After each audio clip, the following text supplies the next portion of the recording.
right. Let's see. Is the camera on? Okay. Probably should have checked that before I went live. Good morning. Warm up a little bit.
Max, what's up? Morning talk. What's up, dude? Hi.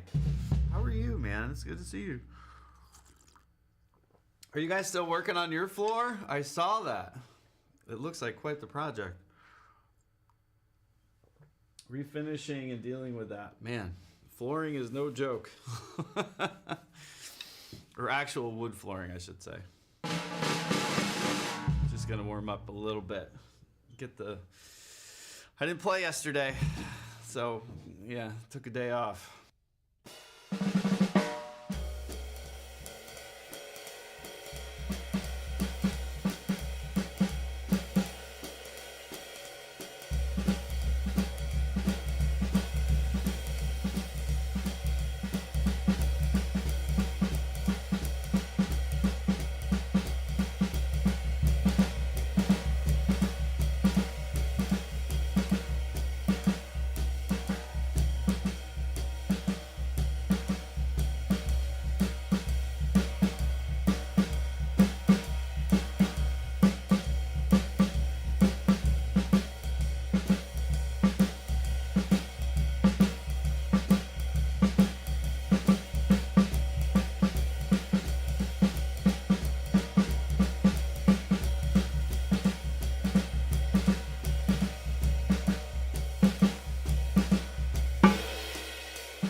3 layers. Oh man, that sucks, dude. It's a lot. Our first house that we bought when we got married, it was built in the 60s, and you know, it was probably all asbestos and whatever, but like I gutted that house and I took out they had like I don't know, like I don't even know what it's called, where like these like textures on the walls, not on the ceilings. It had the ceilings. I didn't take the ceilings out. But I had to get rid of all the textures, so I sanded and then re-spackled everything. Dude, it sucked. Like jobs like that where you're like, oh, you start and then you realize how much more you have to do, and you're like, oh my god, this didn't take forever. It took a while. Floors are from the mid 50s, I guess. Yeah, dry wood, so much restoration. If it's dry wood and it's acclimated to that room, then that's awesome. Yeah, that's gonna turn out really nice. Wood like that, that's been around a while, you don't have to worry about it, right? Like we're putting in, I want to put in, I don't know, I'm gonna rip a hair. I got a nose hair that's like an inch long. Those pop out of nowhere. But I love pine. Pine's soft, but it dries really quick. Cal, good morning. 61, let's go. How are you doing? I'd love to know what you're playing. I've been playing Call of Duty. I've been playing the beta. My dad has like a ton of really nice pine. And it would be I might put the pine upstairs because it's not a super high traffic area up there. And he's got a bunch of like really nice maple, oak, cherry, and walnut. And I don't know, I'm still deciding what I want to do, but I want to do like really wide plank, right? And pine's the best for that. Like you do wide plank hardwood, it'll start to like curl and buckle. So I don't know. I want to do like a pine floor with like finishing flooring nails, like that look of like just nailed in flooring. I love that. I want it to look like a barn in my house. The outside's too fancy. Our house looks too like uppity, right? And I want like people to come inside and be like, am I in a barn? Like what is going on here? I love that look. Love it. So I think we still might go the route of pine. Plus it's like, it dents and it just looks like lived in. I don't know. Very old school. But if you already have, I'm hoping, my dream would be we rip out the carpet that's in our downstairs and upstairs and there's like beautiful flooring underneath. But I know there's not because the house was built in the 90s and I'm pretty sure it's the original carpet. So I don't think I'm going to pull it up and be like, wow. It's already got oak flooring all through it or something. Sadly. That's the gem though with like older homes, you know, because you're like, there might be some really nice wood floor under this, you know, because they would just do it quick.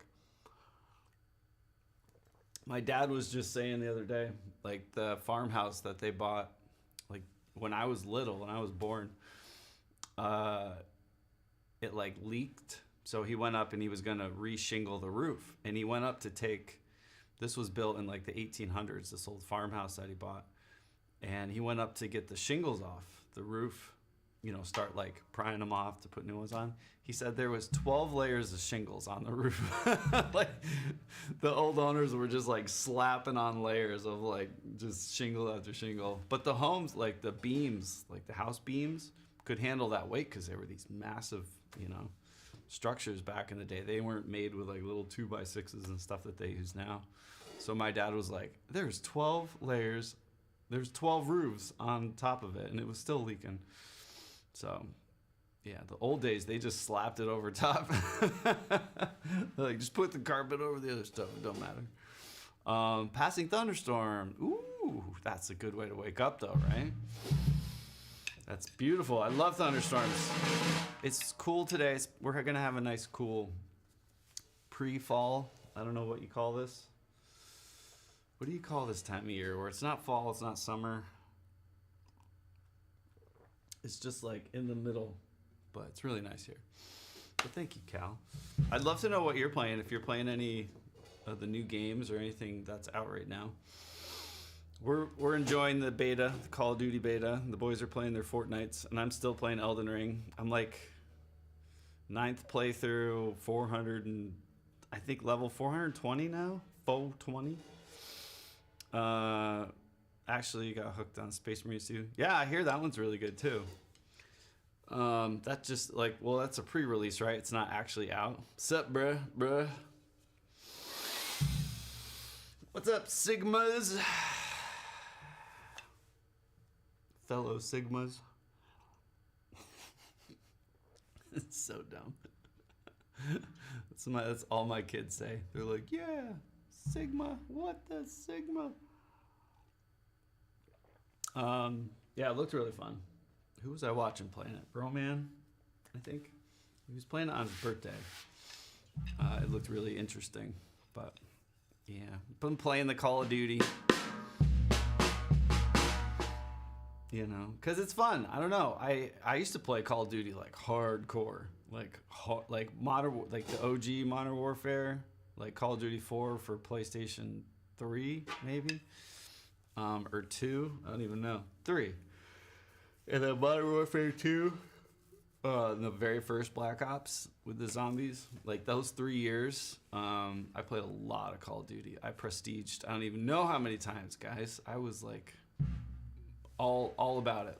But I stopped playing because it just got boring. But the new movement system's cool, and I don't know. It's fun to play with my kids. So we'll see. I pre-ordered it, so we'll see if we enjoy it. You know. Can you do Tides by Ed Sheeran song, please? Hi, Met song. I don't do song requests, but it's a great song. I love Ed. But I don't do song requests, sorry. I was playing Concord, but not anymore. Yo! Right? What the heck? I was going to start playing it. Oh, man, I can't... I follow the ex-Bungie dev. What's his name? That was on the team. He's a drummer. Oh my God, I can't think. He's a sweetheart. I've been following him for a long time. From Destiny 1, right? Like the Destiny 1 days. And that was a big, like, what the heck? It wasn't even out for like, what, 2 weeks? I felt so bad. They just ripped it out. But I guess no one was playing it. I was going to... This goes to show you. You never know if the game's going to be there. Because I'm like, oh, I'll hop in soon. School's starting. I'll wait a couple weeks. Let them get the kinks out. But I was like, oh, guess not. It's fun. Yeah, it was like an Overwatch kind of competitor, right? Like different characters, different skills, abilities, that sort of thing. Sad, man. Sad. Because they work like so hard on those games, and then they're just like, yeah, no thanks. 2 weeks free trial. There you go. Do you think it'll come back? That's what the rumor is. Like they pulled the plug on it. They're gonna tweak it and they'll bring it back. Like a couple other games that happened to in the past, but it'll come back. I don't know, a little better. Do you think it's like fully dead? Like poke it with a stick, it's not getting up dead. I just feel bad. You know, a lot of people spend a lot of time on that. But I think a few Bungie devs were working on, a few ex-Bungie devs were working on Concord. So, I don't know. That's why it felt so good. I really was going to play it, like, probably this weekend. New Lincoln Park. So I ended stream, and that was going on, what was it, Friday? Bass player? It's cool. It's cool. She's great. New drummer's great. But the live show, I was like, I don't know. I didn't get fired up. It's cool, but it's like, it's not Chester, you know. And I know people are gonna be like, oh, I love that the fact that they're, you know, Mike's doing his thing and they're all back out there writing and performing. I think it's great, but it's not Linkin Park, you know. Like, I don't know. It's different. It's good. It's really good. She's fantastic. But it's just a different feel. And I don't know. I wasn't like fired up enough to go on like social media and be like, it's back, we're back in business, you know, like, because it's, to me, it's not the same, you know. Huff, hello, how are you doing? Who was into them are older, different people now. Yeah, I don't like, it's good, you know, but that's me with a lot of music right now. Like, I just am like, you know, I don't get that fired up feeling that I used to get when I hear certain things. They're going to do great, you know, it's going to be cool. I don't think their new music is probably going to catch on like their old stuff. You know, they're just going to be touring, playing the hits that everyone knows. Just like how Blink and all these, you know, they're retro bands now, guys. I hate to say it. Linkin Park's like super retro. You know? So like they're not going to be busting out new songs on the radio and new number ones here probably ever again. But it's cool to see them, you know, go out, support them for sure. I love the fact that they're writing and creating again, but it's not the same. To me, it's a little different. And not in a bad way. It's just like when Chester did his thing, you were like, I used to get goosebumps when I go see him live and he would hold out those notes like, I played it out, like that stuff. And I watched her do the same song and she's great, but I didn't get goosebumps, you know? Certain people just have a thing. Hook on the new Fantagram stuff. What? See, I gotta check that out. I didn't even know that. Okay, so they released a single. Ooh, I'll definitely check it out. What happened to the original Linkin Park drummer? He was just like done. He just didn't want to do it anymore. Which I totally get. It wasn't like no bad blood. He was just like, I just don't really care. Like, I don't think he was really into it. I think even when Chester was alive, he was just like, we've been doing this a long time. So he's probably he's a chill dude. I've met him before once. He's just quiet, chill guy. A buddy of mine, Ryan, what's his name? Can't think of his name. He worked at Warner Records, one of the bands I was in. He was one of the A&R at Warner. Ryan, holy crap. I don't know. Can't think of his last name. He had super spiky hair and he worked at Warner. Super great songwriter, guitar player. And I don't know how, but he wrote a song. Linkin Park recorded it and the drummer recorded it. And he said the drummer's just super nice. Amazing to work with, but just a chill, quiet guy. So I don't think he was really into just like touring anymore. I mean, he's done it for how long? And again, like you see the music industry the way it is now. You know, he just probably didn't feel it anymore. You know, you feel different when you're 20 years into it. When you're writing music that you wrote when you were 20 or in your 30s. When you're in your 40s and 50s to write songs like that, it just feels weird. Trust me, it's weird. So yeah, Fantagram, I think every album of theirs is brilliant. They're fantastic. The EU tour. Really? They haven't been to the EU? I know they toured with Muse, right? I thought they were with Muse on the EU, but maybe not. So I think the Linkin Park thing is awesome. I'm super happy for them. That's a terrible thing to go through as a band. But for them to, like, it's Linkin Park, but it's not, you know, it's just different. It's like when you go see Journey.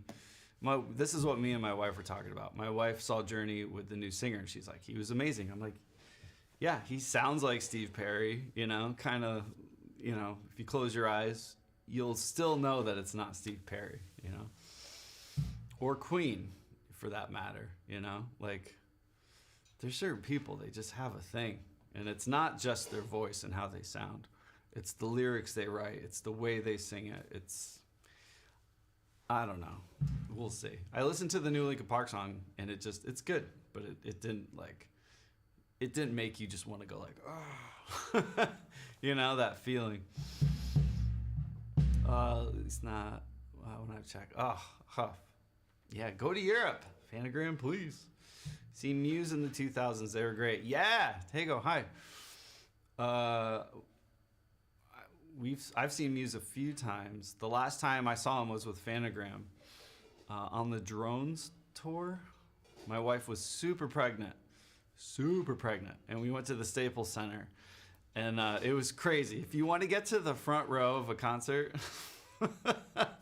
find a friend or family member that's pregnant and just like walk with them, and like the crowd parted like she was Moses with the staff, like parting the Red Sea. Like just everyone was like, oh yeah, get right up to the front, you know, because she wanted to hold on to the thing. And it was great because everyone around us was like bodyguards, like protecting her. But we were right up front for the shows. It was awesome. It was a really cool night.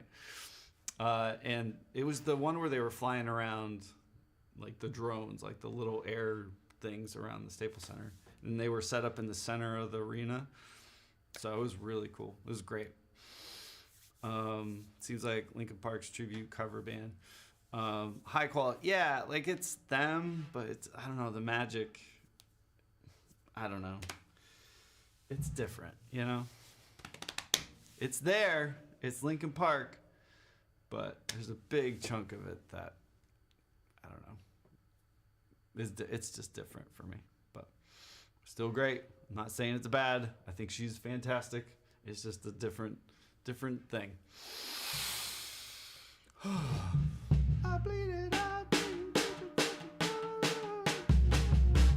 But that mix, maybe it was just the mix that I watched. It was awful. Mike's vocals, the backgrounds were super weird. I didn't like the mix at all for that live thing. He's a great composer. Oh, he's brilliant. He's probably one of the best modern rock, like pop rock, like catchy hook people alive right now. He's brilliant. He's super good, you know. But it's like Metallica and all these bands. Like you go see them and you're like 60, talking about like all these like deep, like really deep things, and you know they're each one of them probably has like 4 mansions, like ranches all over the world, you know. Like they drove to the concerts in their Bentleys, and you know they're sitting on like $5 million tour buses. It's just different, you know. Like at that point, you're just seeing. I just see it as like someone probably wanted a new mansion or something. It's just not the same, right?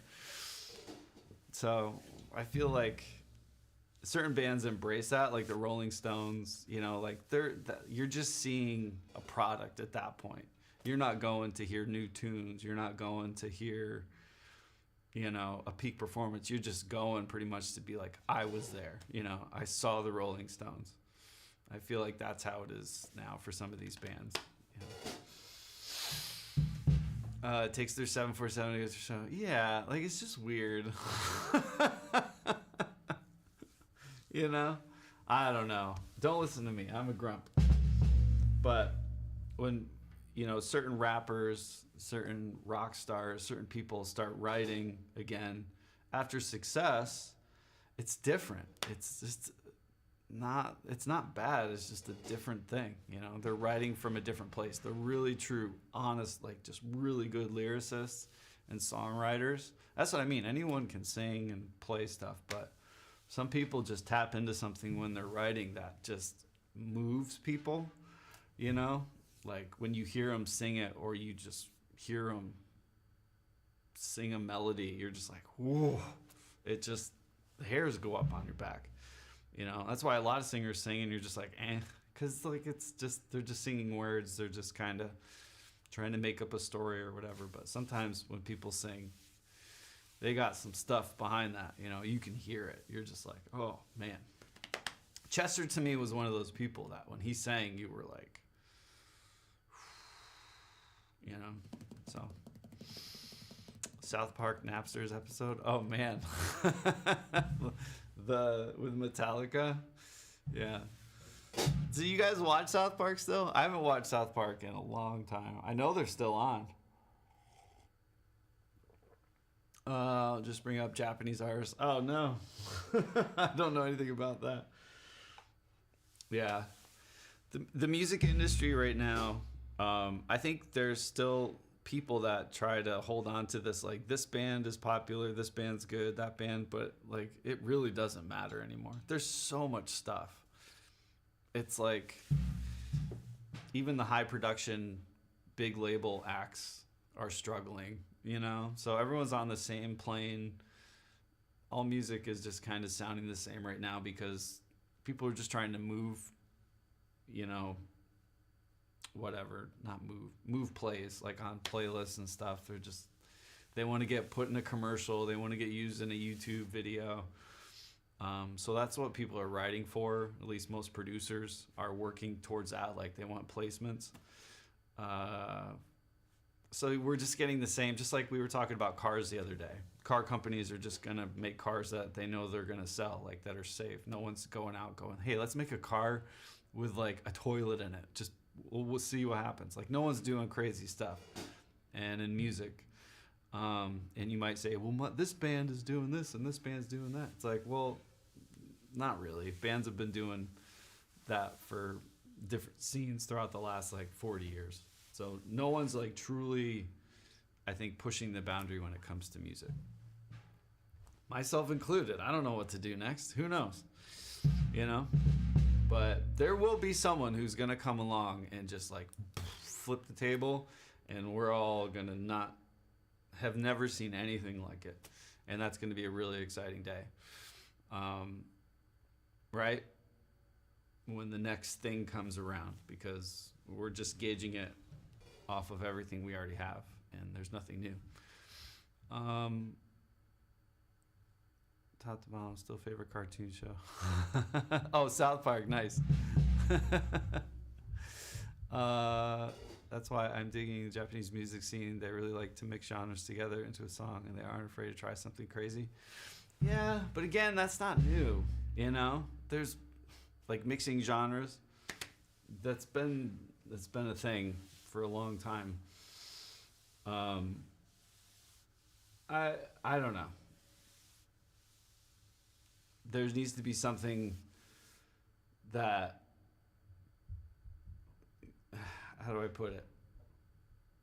I just posted it. I don't think it's on my Instagram anymore. Like, there's no bands. There's no people playing like there used to be, right? There might be groups and stuff, but we need to bring back an industry that, when I say industry, not like labels that are going to pay millions of dollars or whatever, but like some of these streaming services, there needs to be something to like really encourage people to make something unique, you know, that they can't find anywhere else, and that can be profitable so that they can continue it. I don't know what that looks like, but there needs to be an ecosystem where that's like people are going toward, like, that's the thing, people don't want it. Maybe a few do, but you know, people, when they're looking for music to listen to, they're just going to things that they know they're going to enjoy.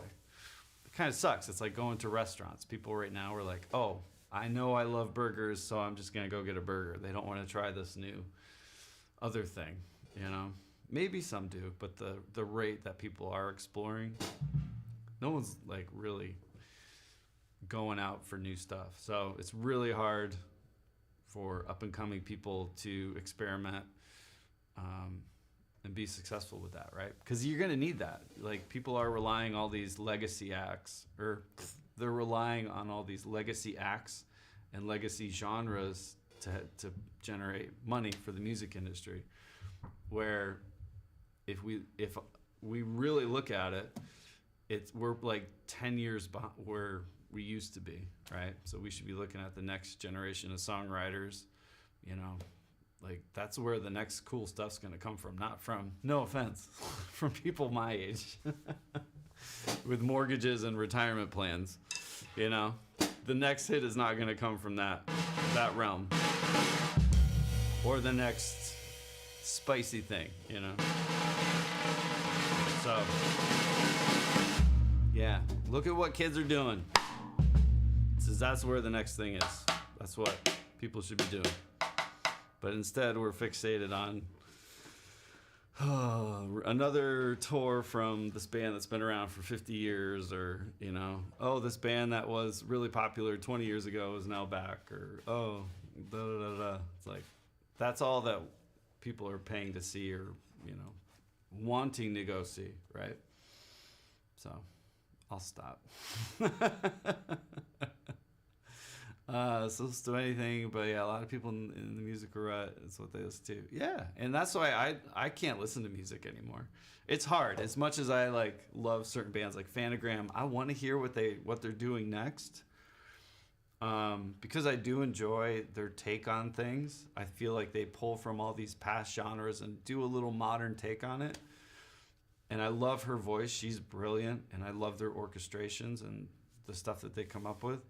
But it's nothing new. I know probably what it's going to sound like before I hit play. And that sucks, right? It's just like a Marvel movie. You know what it's going to kind of like, you know what Doctor Doom is going to kind of be like. And you know, if they bring Fantastic Four and all these people into it, you know what's going to happen, right? Like there's going to be some like universe at stake stuff and a bad guy fight and da-da-da, someone's going to die. But, you know, we're missing that, like, huge, like, I want to pop a record on and be like, what is this? Like, my brain doesn't even know what I'm listening to. That's what I want to hear. But I immediately go like, okay, that sounds like the 50s riff, or they sampled this from that 60s song, or, oh, that's cool, it's a take on this, and it goes, you know, it's neat, but you can compare everything that you hear to something else. Yeah. So originality, we need it back. But I don't know what that sounds like. That's what I mean. Someone does. We need a musical Jesus. Right? Like Deadpool, the Marvel Jesus. That's pretty funny. All right. But happy Sunday. My old man rant is over. Enjoy the Linkin Park thing. I think it is good. And it's great to see them all back, you know. Mike has that, like, you could tell Mike is just, he's so fired up about it. And that's what I think is great. Is to see the joy in him being able to write with his friends again and all that. I think it's really cool. And I know he's excited about it. And to get out there, because, you know, he's pretty much the heartbeat of that band for sure. He's got a genius brain. But today, definitely don't sound like anybody else I've heard. Otto, yeah. I'll check him out. Now, I'm never gonna like. I never judge books before I listen, you know. But yeah, it's very. I don't know what it is about my brain and the way I hear music now, but maybe it's just I've been around it for so long, studied it and performed it and all that, but the spark isn't there, you know, like it used to be.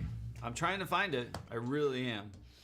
But it's when you're, I don't know, every artist goes through this phase. From everyone I've talked to, from chefs to visual artists to writers, you know, they're just like, I don't, like, nothing gives you that, like, feeling that you had. And you know it when you have it. You're just like, oh my God, this is such a good thing. So we'll see. Lesson of the day. Jay, what's up? Lesson of the day.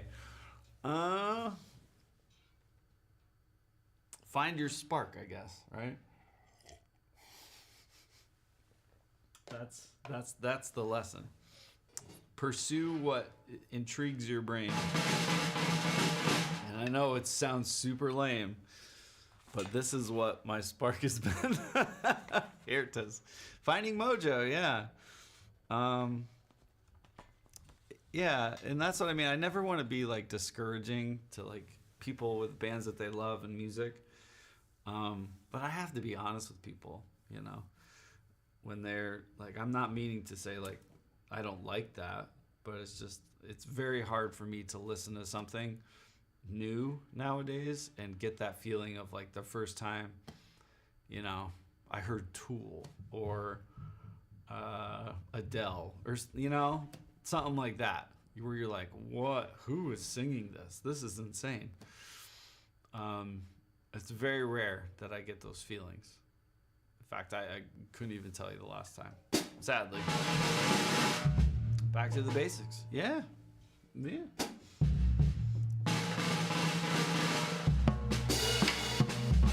I think it's because a lot of it I know, like I've been into the kitchen. I know how the soup is made. So like it's just not like surprising. Like the excitement's not there, you know? I don't know. It's hard to explain. A lot of things. Not fun at all. Yeah. I'm trying to, it's fun for me to like deep dive into this. I'm having a blast with this instrument, but in a different way than I used to. Playing along to songs or like learning songs. Learning other people's parts was like, oh man, I got that. Oh, I figured that out. Oh, okay, I know how to play that now. I know, like you pull from all these different things for years. And then it's not that, like that isn't still fun, but you realize like, okay, I learned this in this song and it's in pretty much every single song after that, you know, or that's what my mom the other day, she said, my sister Rebecca showed her like one of the Drumeo, like drummer learns a song in 5 minutes, or like first time, I don't know which one, but mom's like, you have to see it. It's amazing. I'm like, Mom. I'm like, that's what, like any good drummer, like it's like saying this professional baseball player just hit a home run. It was crazy. It's like, that's what they're supposed to do. You know, like people always talk about this, like that's like this crazy thing. Like they heard it the first time and they could play it. It's like, that's what they're supposed to do. They're professional drummers, you know? Like people get very surprised of like I love Ulysses. He's amazing, but like jazz drummer hears Nirvana for the first time and they can play it. It's like, yeah. That's like, they're trained to do that. That's what you would expect. It's not like, you know, you say Michael Jordan went on the court and he dunked the ball. It was insane. It's like, yeah, that's what they're supposed to do. So it's just different, you know, like the whole scene and the way things are. It's just like, I don't know. Do you still check Discord? Nope. I can show you. I tried to check it actually last night. Someone shot me a message and my Discord has 21,550 messages, but I got to log in. So,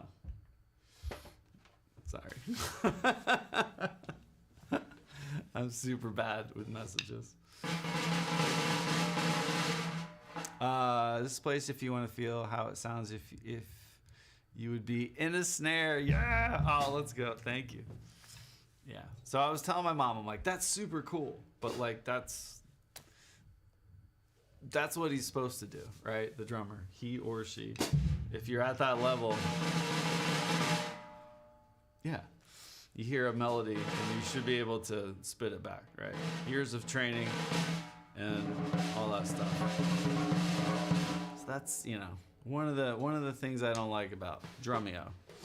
They're just, it's clickbaity stuff, you know, just for views. I'm sure Drumeo or Museo or whatever they're called is making a ton of money off of a video that's exploiting really good musicians. You know, I don't like that. I don't think that's a cool thing to do. 20,000 disc. Yeah, I don't know. I feel, no offense, but with Discord, I feel like if I open it, I'm like, ugh, it's just a bunch of stuff. you know. Discord even installed. It's still on there, yeah. It's still on there. The last time I used Discord, though, I talked with Greggles. We had a call, and I love him so much. He's such a sweet guy. But I told him, I'm like, dude, I had to spend like a half an hour figuring out how to log into Discord. It was not good, but I got it. I just have to do it on my phone. That 2-factor, right? I couldn't remember my password. And then I'm like, I have like the code, like the Google Authenticator thing. And I have so many of those. I'm like, what did I put it under my Google app? And it was under not Discord. I like just like did, you know, they're like name whatever this is. And I was like, so it took a while. So close.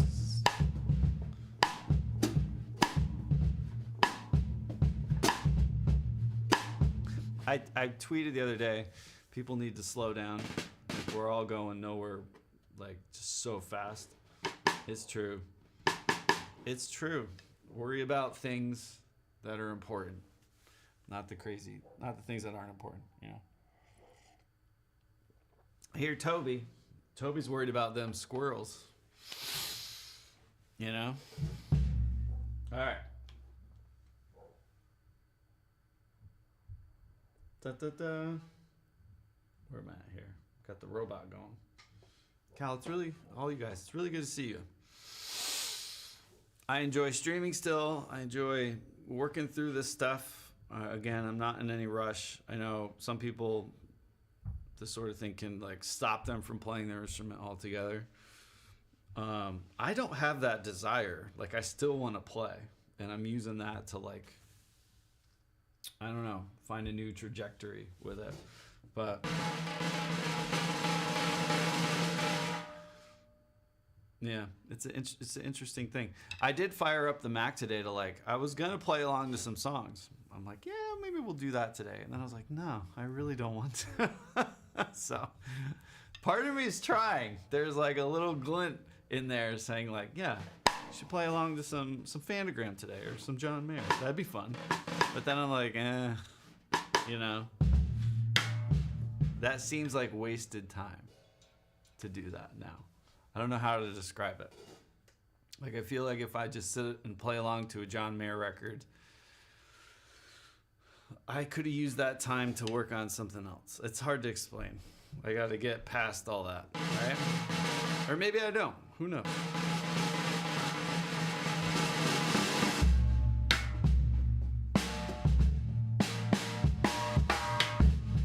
All right. I got to make you feel like you're inside the snare. So we're working on the last bit of Herta's. Triplet. So bop, bop, bop, bop.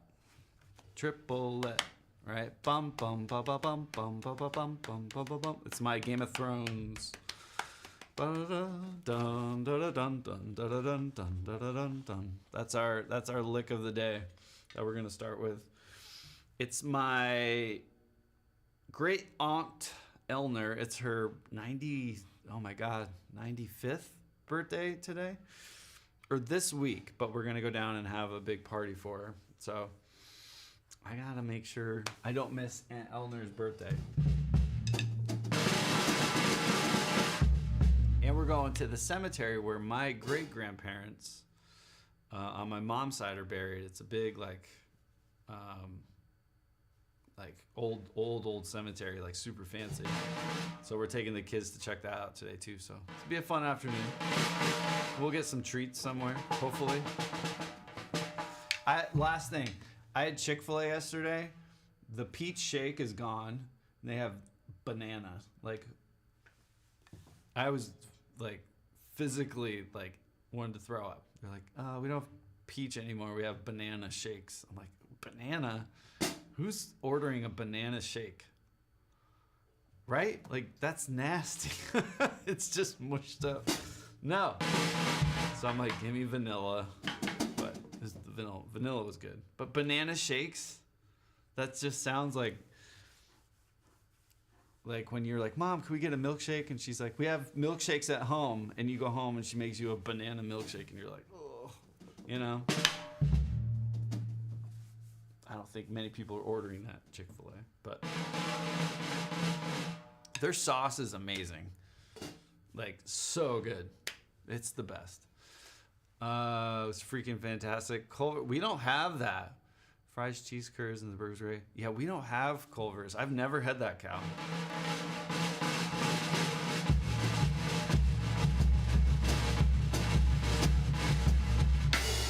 I would like to try it. I'm all about a good chicken sandwich. I don't know. Chick-fil-A is just like, it's just so good. Like you don't get full, right? Pear shake. A pear shake. But more than banana. I'll take a pear shake over a banana one. But I don't know. I'm not a big pear person. They kind of like run all over. They're a little messy. We have a ton of apples right now. It's apple season in Northeast PA, so we're like, I'm an apple person. I'm not big on oranges. Like berries are just a pain. Just give me a good apple, you know? So, yeah. And then it's good in pies. It's weird that we have one out. So in Minnesota. Yeah, I've never had it. Heard good things though. Oh, all right. So we're gonna do singles, doubles, and diddles, or singles, doubles, and like paradiddle variations. But the first one is right, left, right, left, right, left, da da da da da da da da da da triple, triple. The skip beat's on the last note, and then we'll put a flam.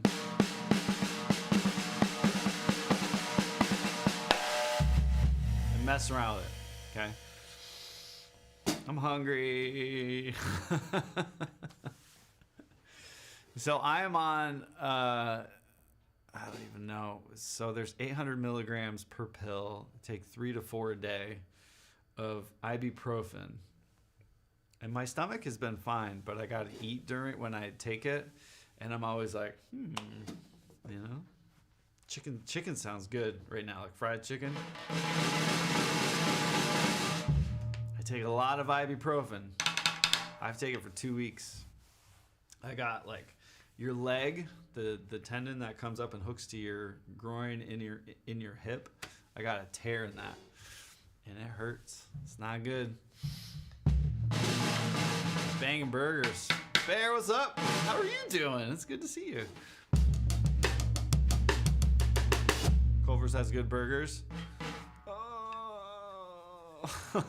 You know what I could go for? Five Guys. Speaking of shakes, like go to Five Guys.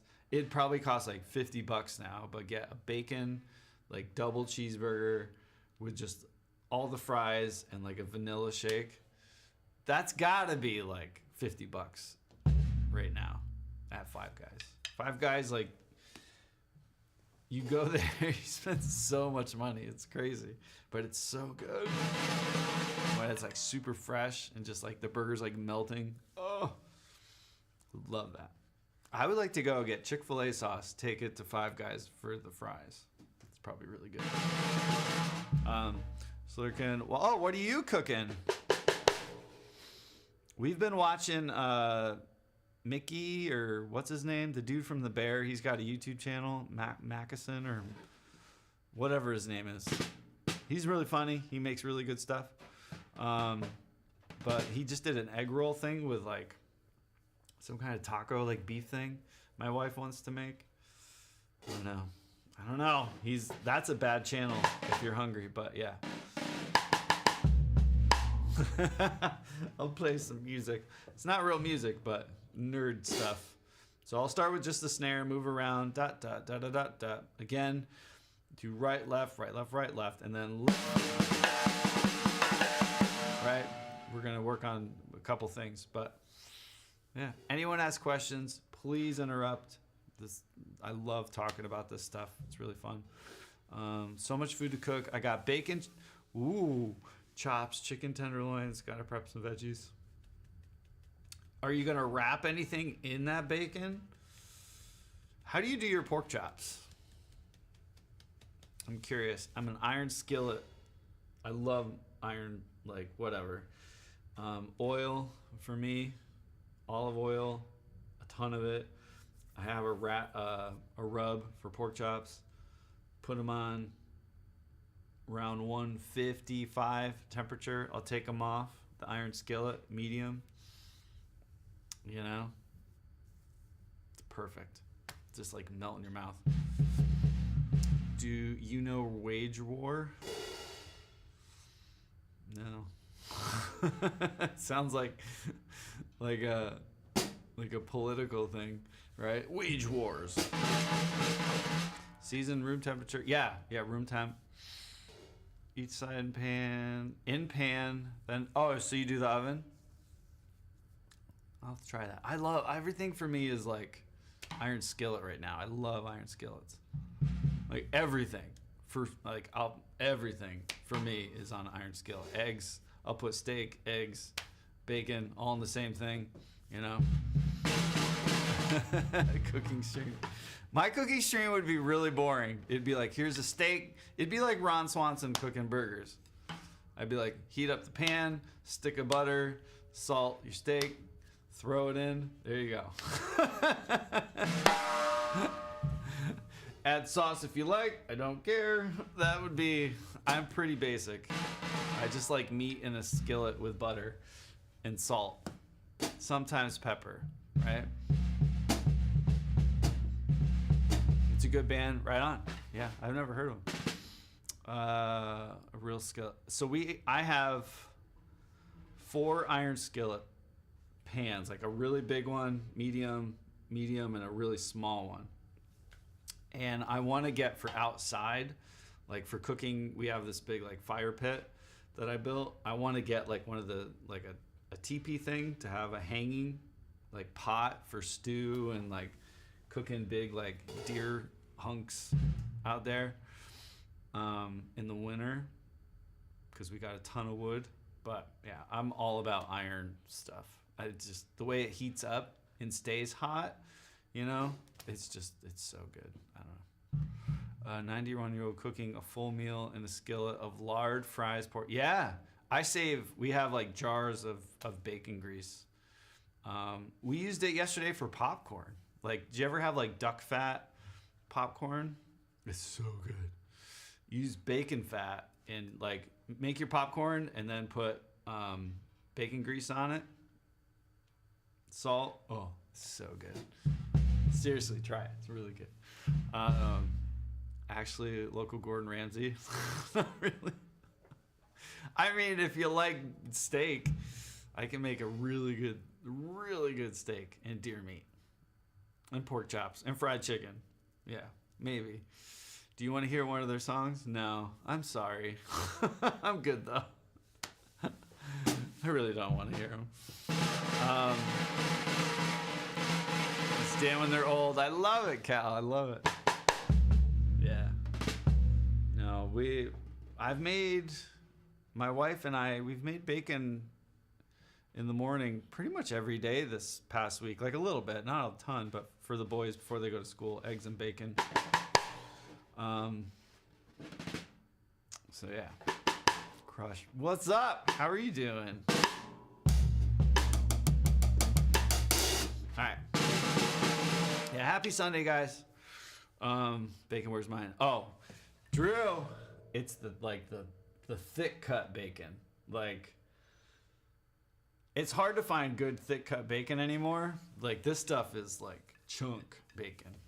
It's like you peel it and it's like, I cut it in half because they're so big. Like, they don't shrink in the pan. It's so good. Bacon should be like that thick. It should just be like, oh, it turns out really well in the skillet. Made bacon, isn't this a family show?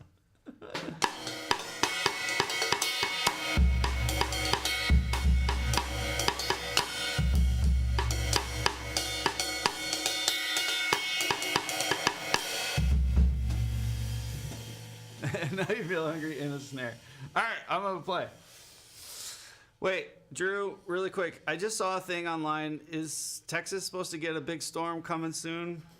I gotta check in with you and muscle all my Texas folks. I think I saw like a storm's coming your way. I just hope everything's okay. I don't know. I gotta do some more research on it, but not sure. Okay, maybe it was just I don't know. Maybe an old article or something, but. I was looking at the weather of our area and it popped up like a storm changed direction and it was like, it showed Texas like, so I don't know. I'll have to look. But okay.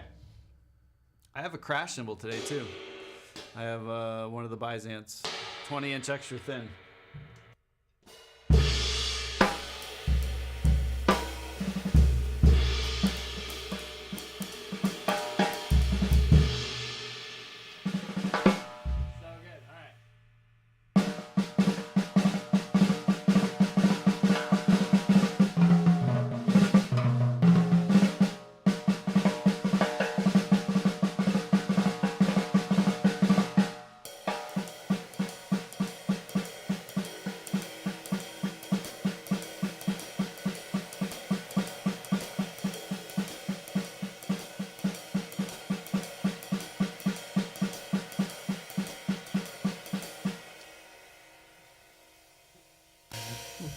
Are you serious?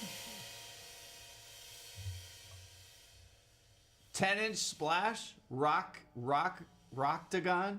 Is that a real thing? I know there's like, I had an 18-inch Sabian, whatever. Did they make, that's wild.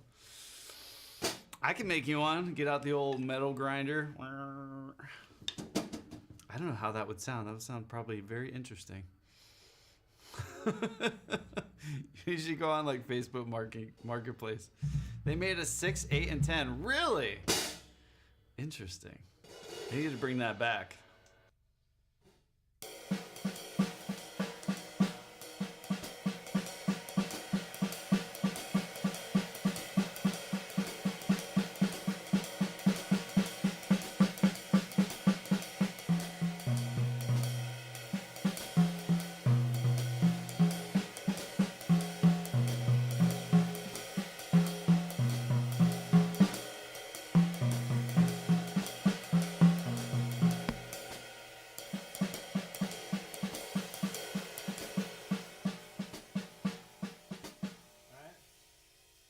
It's weird, right? That left hand.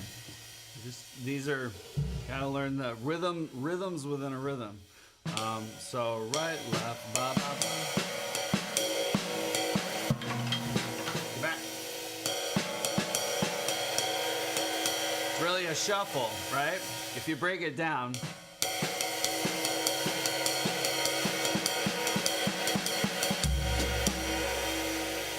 Playing a hair to like this, it's a shuffle. The root of it.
Trying to learn double bass, but your left foot wants nothing to do with it. Yeah, it's really hard. How long have you been playing before you started double bass? Because It's definitely the old dog, new tricks. Like your balance, it's rooted in that. Learning double bass, the best thing I would suggest is work on like leading with your left foot, right? Or practice, put your bass drum over here, or play like basic drum beats. Like, just like do it with your left foot.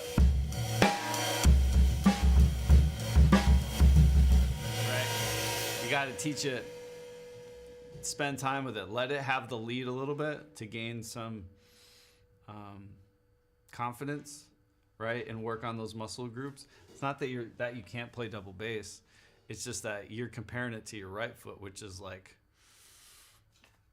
super jacked up and super ready to go. And your left is just needs to be strengthened. So just practice basic things like 4 on the floor with your left foot, get the feel of it, and then just slow. I'm trying to teach this to my kids right now. They want to do everything in 5 seconds. They want to learn how to run before they walk. It's like just take your time with it. Just slow down. Really pay attention to how your left leg is moving in your foot, and compare it to your right. Actually seems like playing lead. It struggles more offbeat. Yeah, it's hard. Do you normally play with a hi-hat on beat? That's a really good question. There's 2 types of ways that I think about this. When I first started playing, yes, I played the hi-hat all the time. On beat, or I didn't even know I would always like tap my hi-hat, but I wasn't in control of it. I would do it subconsciously, right? And it would only come on certain times, and I wouldn't play it through fills. Like I would stop the hi-hat, play the fill, and then go back, and I wasn't in control of it. When I learned hi-hat independence, like how to play beats with like, let's say quarter notes or eighth notes, or like learn how to turn it off and on, and then play it during fills and all that stuff. That's when I could control it more. And now I do play my hi-hat a lot when I play, but I want it there. Like I use it as a color. But I had to teach the independence, because like I said, I would do it before I really focused on it, but I wasn't in control. It would start and stop all over the place. And if you're not in control and you're playing the hi-hat like that, it's very noticeable, because you hear it in, let's say, a chorus or a verse, and then you play a fill and it's gone. It feels like really empty, or vice versa. You're not really playing it in a chorus, but all of a sudden in the verse, I used to have students that would do it when they were playing. They would be opening and closing the hi-hat on verses. I'm like, what are you doing? I'm like, stop moving the hi-hat. And they're like, I'm not moving the hi-hat. I'm like, yes, you are. No, I'm not. Like they would do it without even knowing it, right? So I'd have to like video them playing, and they're like, what? I'm like, yeah, stop. It's this weird thing. So slowing down and turning it on and off, it's a balance issue, right? Because a lot of times you're using your left foot to balance what you're playing over here. Put all your weight on your butt and see if you can like play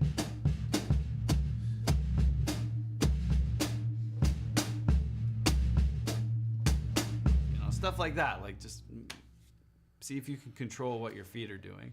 How many players are bouncing the hi-hat foot on eighth notes but actually opening it? Yeah, I bounce. I'm a bouncer. But like I said, I do that to help my internal clock. And then that's a big thing, just to feel the pulse without playing it, especially if you're playing slow,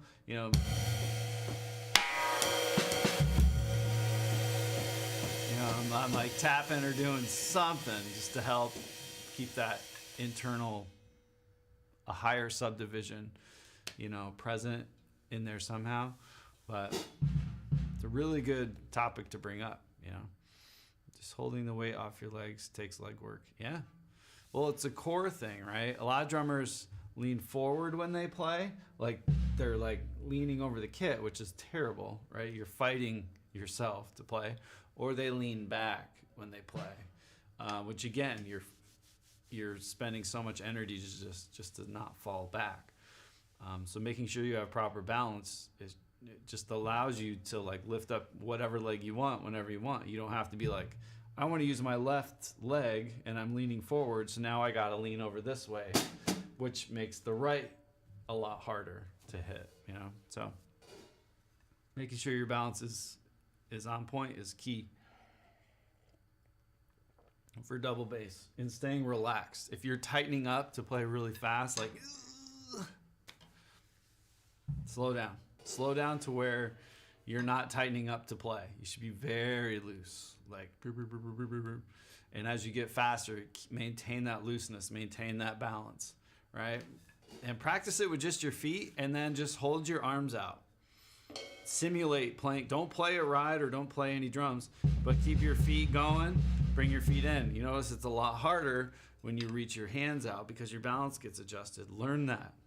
Move them over here. Move your hands around while you're moving your feet back and forth to teach steadiness on your feet, because balance is the thing that holds everybody back when it comes to double bass. It's not that they don't have muscles or whatever, because you don't technically need a lot of muscles to play double bass.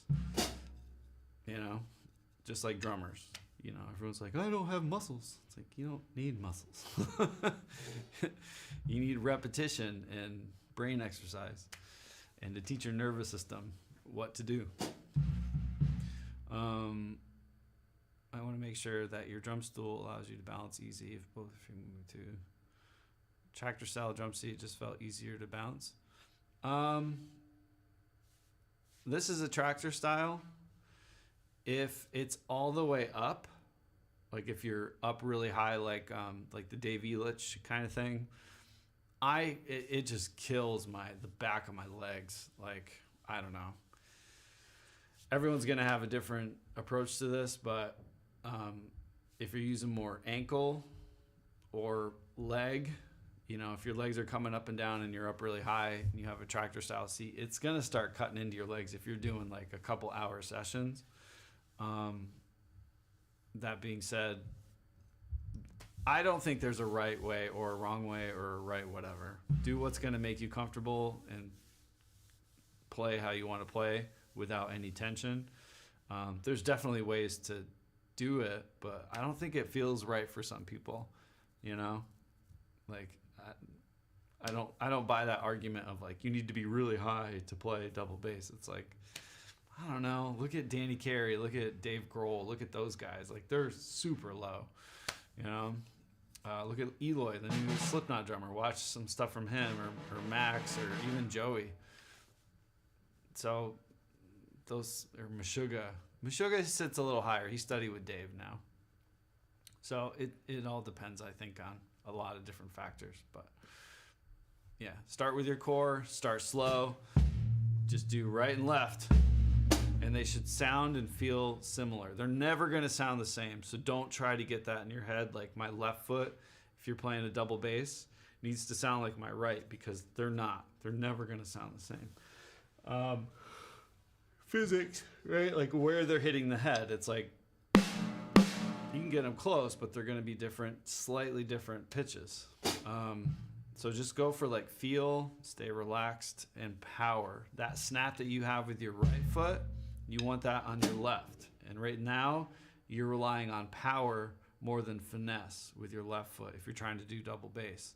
So you're trying to muscle your way through it. That's why it tightens up when you go fast. You haven't learned the graceful way to play fast like you have with your right foot. Now I move up a little bit to get hip just above the knee now. Yeah, so let me see. Crotch shot. I'm lower than I've been in a long time, but yeah, my hip is just like probably that much above the knee, not too much. And I'm on a tractor style rock and sock. Okay. And I have it so when I rest my arms like dead weight, and I hold the sticks like a Tyrannosaurus or a Velociraptor, they're just above the rim, right?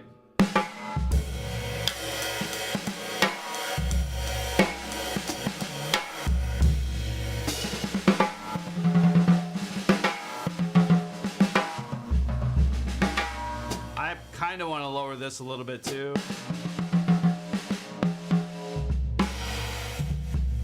So I'm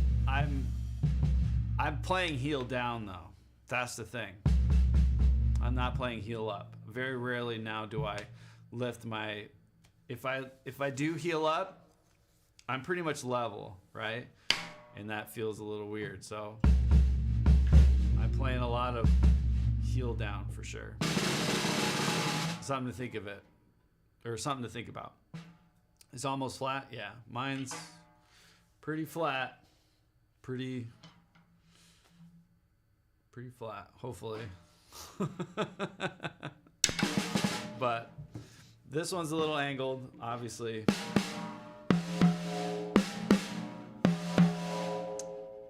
But this one I might lower a little bit more. Really good talk. So you got to think of, it's not just factor of like height, but it's like, are you playing heel up, heel down? Are you playing like really loud, powerful stuff? Are you playing more finesse, speed, double bass? How do you want to play it? You know, all that goes into consideration. Great question though. I love talking about that stuff.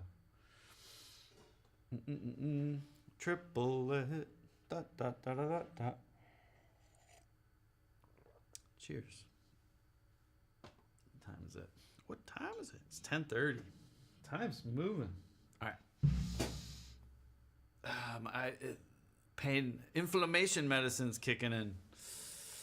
Feels good.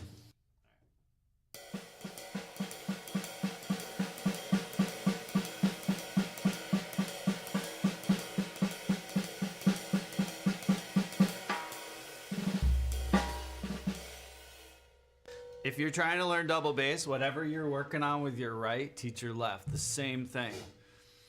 And separate them or do them at the same time. Like practice unison notes. Unison is huge, like for working on double strokes. Same with your feet. Like your left is going to learn from your right a lot faster than just learning it by itself. So do unison notes, really try to focus on like, is the technique transferring over to both sides? You know, like what's it called? Not leeching, but absorb from the other side, you know?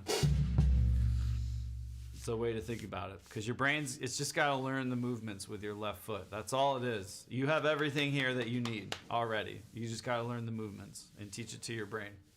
It's weird, but very doable.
So that's right hand lead. Da da da da da da da da da.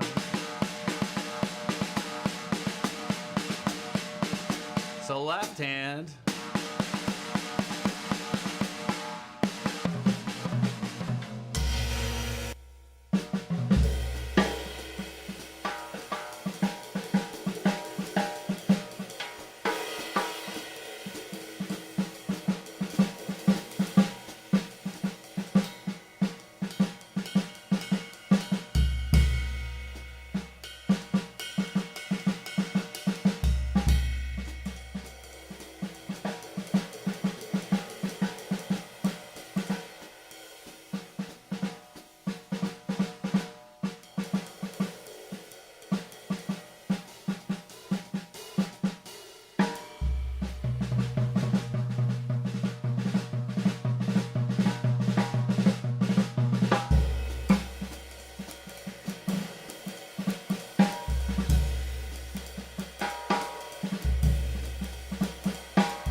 That has like so much tension in it.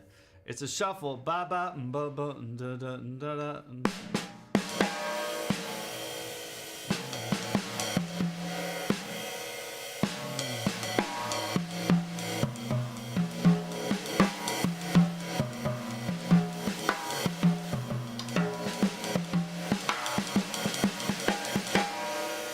But that, like, the right hand just has this, like, it's just so weird. It has this funky feel to it. Like, it's, like, so broken up. But it's not. It's just the placement of it. It sounds weird to me on the ride and snare.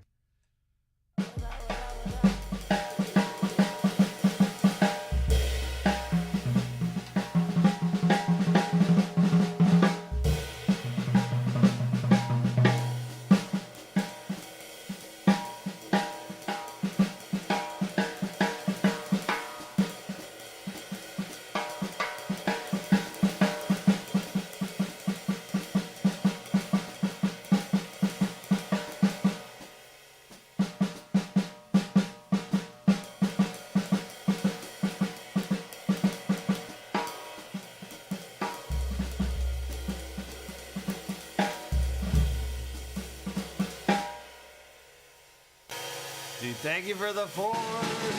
Let's go, dude. Thank you. I appreciate it. Good. Dude, if you ever have questions, ask. I love that you're working on that stuff. And if I can help a little bit, you know, or someone here, please ask. Save so much time to ask. Even for opinions on certain techniques or something. Because, you know, you can always gain, right? But I like that. I like it, but I don't like it. It's Game of Thrones is my cheat sheet for this rhythm. One or triple, triple, da da da da da da da da. So a left hand, you're playing a left shuffle.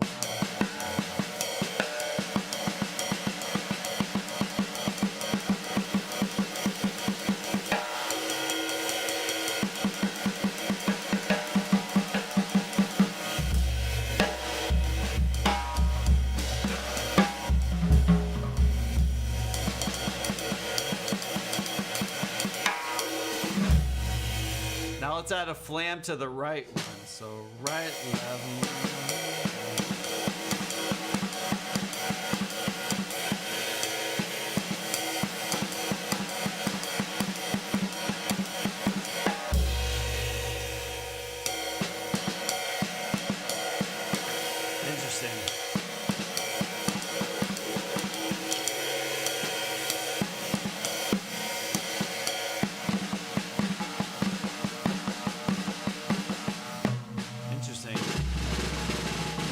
Rookie, hi.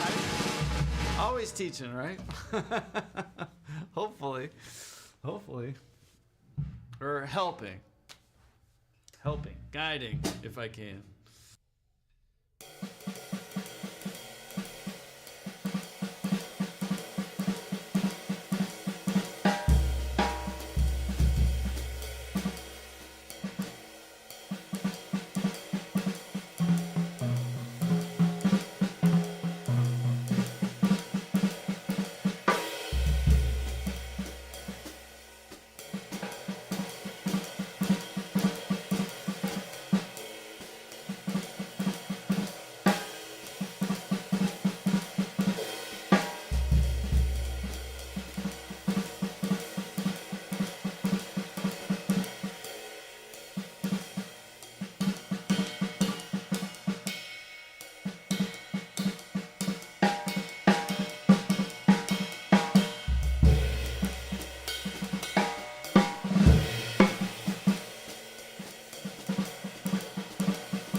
Going to the bell on the downbeat's weird.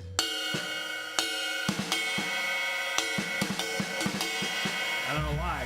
The upbeat's easier.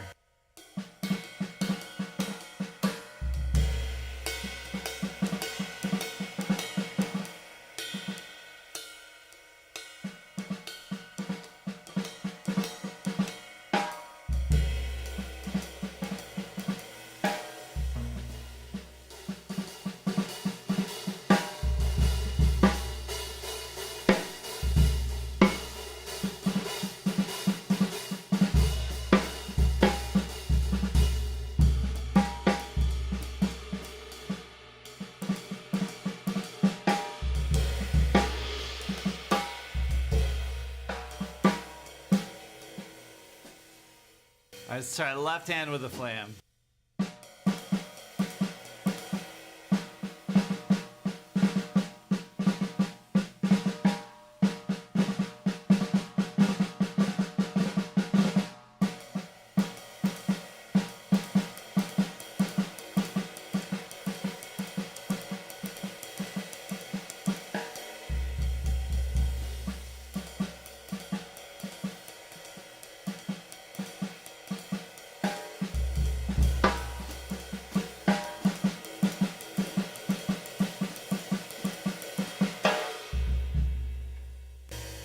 I like that. Hold on. I like both of these, but breakfast and coffee, nice. What was your bit of breakfast? I like this one. Yeah.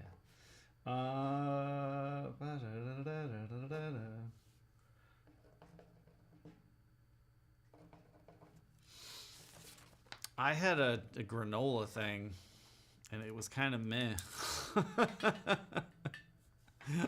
Not gonna lie, I was like, ugh, we gotta go shopping.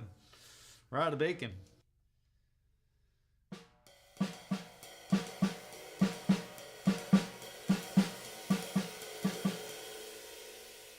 You hear the jazz ride pattern when you add that flam? So ba doom ba da da doom flam da da doom.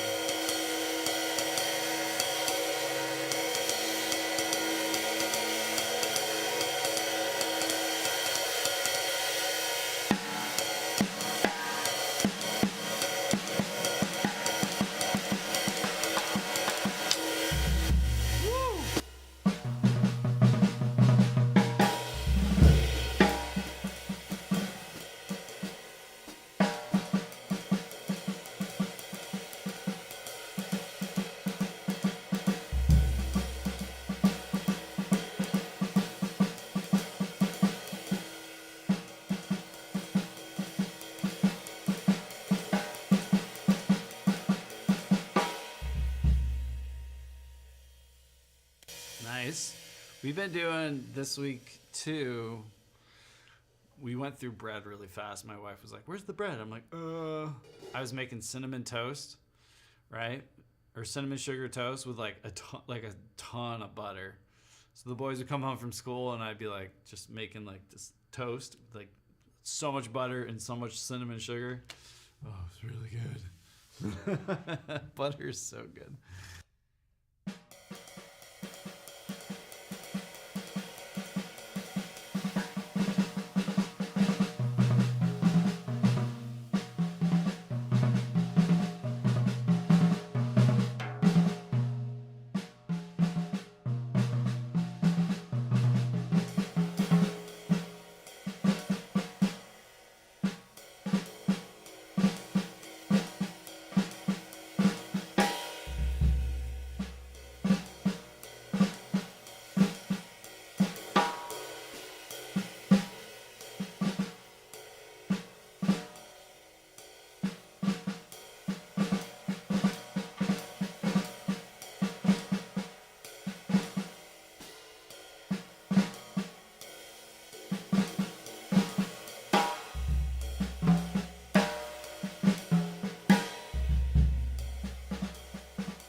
So alternating every right hand.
Do you, anyone play Star Fox?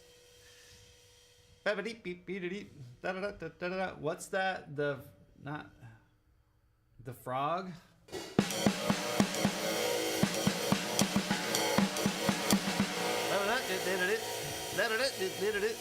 Sounds like the frog or the bird. I don't remember. No, the frog's like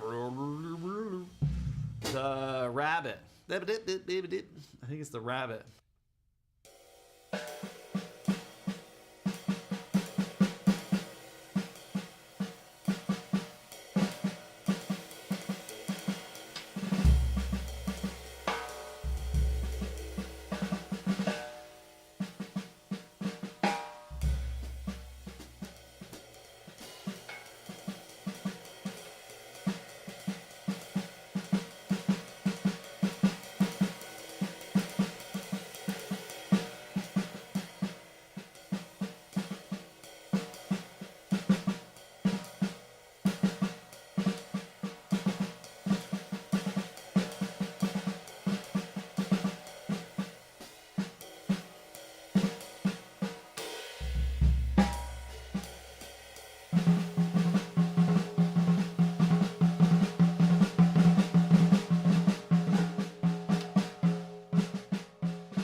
Yes and no, Ricky.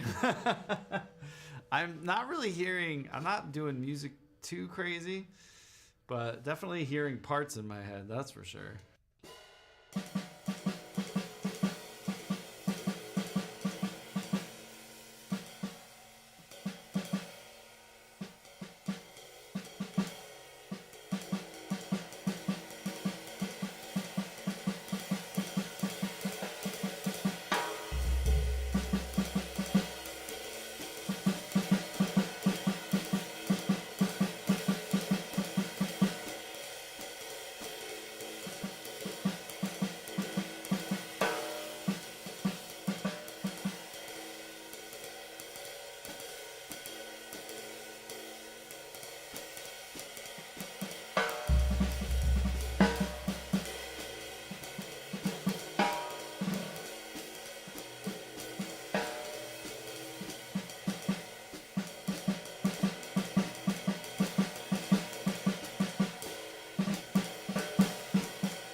Okay, this is the doubles. This is like that 3 in a row thing.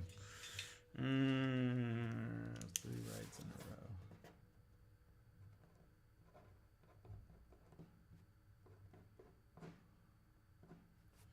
And then it'll be 3 lefts. Oops.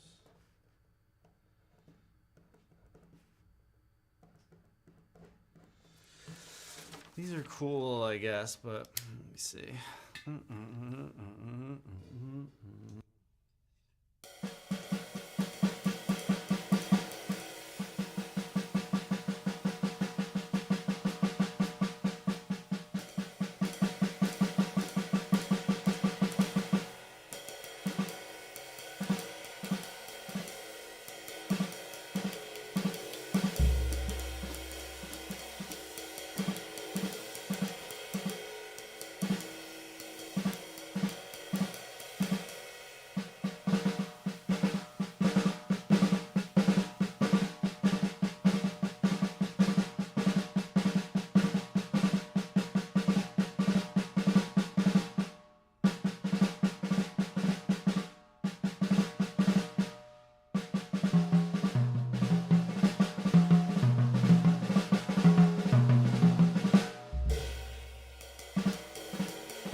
I'm gonna sing you what's in my head when I'm playing this with the left hand.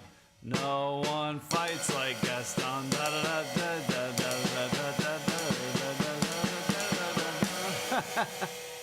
Beauty and the Beast. No one fights like Gaston.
Next one. So we're doing inverted doubles. Right, left, right.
Cal, what's up? Oh my god. Hi. Oh god. Oh my god. Dad, Oh my what? God. Dad Jerome, God. thank you. Hi, that's so nice. 5 gifted subs. Thank you. Sorry, I just looked up and my eyes are blurry. So hold on. I got to readjust. Cal, so we're working on triplets, Hertas. Let's see if this will focus up here. Probably not. Come on, focus, camera. Right there. So I'm like a weatherman. Triplet. So ba ba ba da. Putting the skippy on the back of the triplet and working as singles. And we're on doubles right now. So I'm doing that rhythm. Da da da da. But as right now we're on an inverted right hand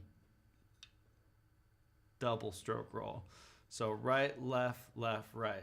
Da da da da da da da da da da da da da. Dad, seriously, thank you. That's super nice. I really appreciate that. Happy Sunday. That was very kind. And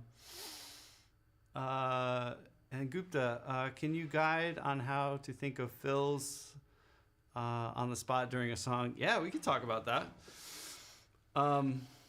But basically, to answer Cal real quick, taking that rhythm, dot dot dot dot, like Game of Thrones, bum bum bum bum bum bum bum bum bum bum, and just trying like basically stick control, all the like the first couple exercises as a right lead single, left hand single, doubles, inverted doubles, and then paradiddle. So, and then adding flams to that skip beat. So like dot dot blah dot dot dot flam dot dot dot dot dot dot. It's just, you know, trying to hear the rhythms within all that. So it's a lot. I posted these papers though online, so they're on Twitter and Instagram if you guys are curious. But how to think of fills during a song, Gupta, that is such a great question, and there's no right answer, but how to think of fills during songs is to practice fills on your own, meaning like, I know it sounds silly, but just like learning words when you're a baby, right? Like how to use them in context. You just got to like go for it. Try to use them. Even if you use them wrong, like that's how you're going to learn how to use them right. So when you're sitting down to practice, put a song on, put like whatever song, and just play along. It doesn't have to be the exact thing, but just, you know, start small, start with basic fills,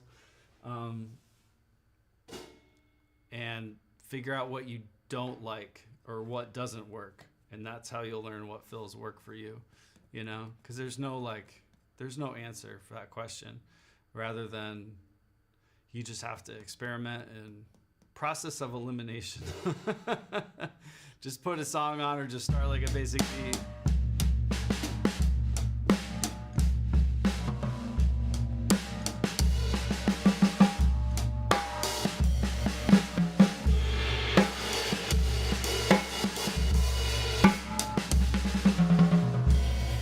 You know, it takes a long time to get comfortable with fills.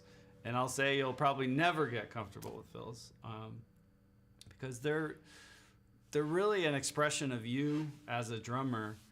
And I used to think like, whatever, just tell me what fill to play, or I'll just play this fill that my favorite drummer uses.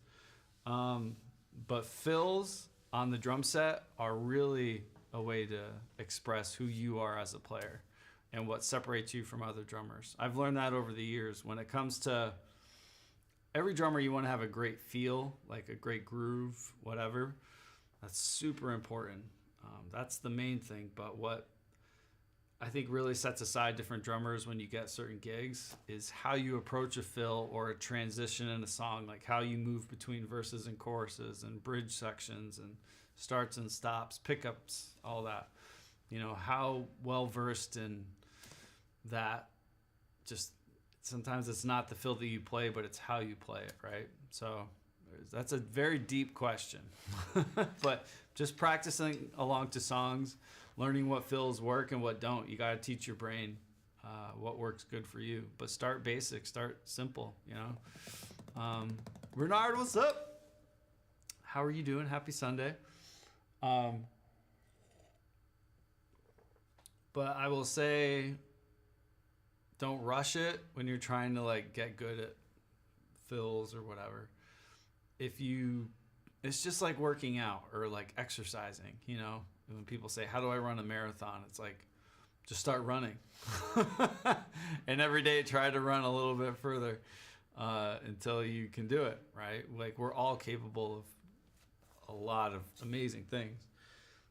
And when it comes to this instrument, getting better at it, learning how to do what when, it's just by repetition and messing it up a bunch. Your brain's got to learn how to correct mistakes and what not to do.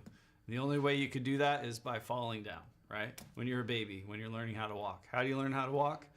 Falling on your face a million times, running into the wall, losing your balance. But that's how your brain figures out all those little micro adjustments that it makes at a million times a second that we don't even think about. So when you're playing a song, if you've worked on fills and they don't work, your instincts will kick in and just, it's an autopilot thing. You know, I'm not thinking about fills when I'm playing. I'm reacting to what the music I'm hearing, and I'm using what my instincts seem or what my instincts say is appropriate for that moment in time in the music. I'm not going, all right, I'm going to play 1 E and a 2 E, triple the blah, blah. You know, I'm not doing that in a performance. But in a practice, you definitely help with that. You know, that's how you do it. Would you recommend buying a Drumeo membership? There are many great drum teachers in India. Yeah, if you got great teachers in India, Gupta, like, man, go to teachers. Go to a real teacher. I'll 100% say that 1,000 times. Drumeo, in my opinion, is the worst way to learn drums. They have some great things on their website from other teachers coming in and doing like master classes, like great drummers teaching like things that are amazing. But if you're just learning, I think Drumeo sucks. If you want to learn online from a teacher, the best online teacher in the world, I'll hands down say this, who Drumeo kind of probably got most of their ideas from, is Mike Johnston. So mikeslessons.com. He's the first person to do like online drum lessons in that format. And if you're learning from the beginning, he is the best, hands down. His website, mikeslessons.com. Drumeo's good. I feel like if you're an intermediate drummer and you're just trying to soak up all this information, it's a great spot to get like long form master classes from great drummers. They bring in other drummers, and that information is great. But if you're learning drums, I don't think Drumeo is, I don't know. It's like, it's not the best. But yeah, check out mikeslessons.com. But if you can learn from a good teacher where you live, there are not many great teachers in India. I see what you're saying. Yeah, I see what you're saying. Check out Mike's Lessons on 100%. JP Bouvet has another great website. I feel like that cater to learning. And the thing about somewhere like Mike, you're getting the same teacher throughout the whole process, like beginning to end. He's the only teacher you're going to have. And he's like crazy about teaching. So he's developed a really, really excellent way to communicate with students and beginners. Where Drumeo, you're going to log in and there's all these different teachers teaching you all these different things. It's very hard to like say, well, where do I start? What's important? And I don't think it's a very solid way to learn personally when you're starting out. But Mike has great exercises for fills too. He's a good person, so check him out. But yeah. As you can tell, I'm not a big fan of Drumeo. We were talking about that earlier. But that's another discussion for maybe later today. But I'll take a little break. Yeah, when you're doing like, I don't know, when I practice a lot, every now and then I look up and my eyes just need a moment to be like, oh crap, what was I doing? Do you guys ever get that? Where you're just like focused on your playing, you're looking at the drum set, you're just so locked in, or you just, I don't know how to describe it, and you look up and you're like, whoa, I need a minute, you know? Thanks for being honest. Yeah, I don't know. If you look at the history of Drumeo and know how they started from the beginning, they started with, great people. They're great people over there. But none of them, to my knowledge, aren't like hardcore drummers, They started the website and it feels like you had like mediocre people trying to tell you how to be professional. And it wasn't catching on. Like Drumeo wasn't like a big hot thing until they started bringing in really good drummers. And that's when they started that's when they kind of took off, right? Like relying on other drummers to bring people into their service. And I don't like that. I think it's very predatory on both the talent and students. and all the clickbait stuff that they do to kind of get you to go to the website. It's kind of shady, but that's just me. Where there's people who have like, you know, they're crazy about teaching and they have the professional skills to back up what they're teaching,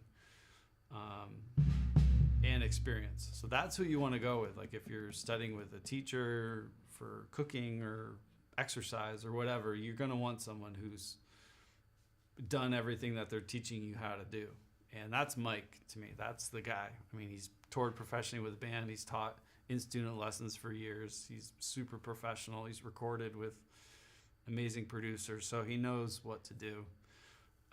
Where when Drumeo came out, all the teachers were kind of like, I don't know, like small town drum teachers, you know, that, I don't know, it felt like it was very misleading until they really started bringing in like professional high class people to put on master classes, and then that drew in a lot of people to the site.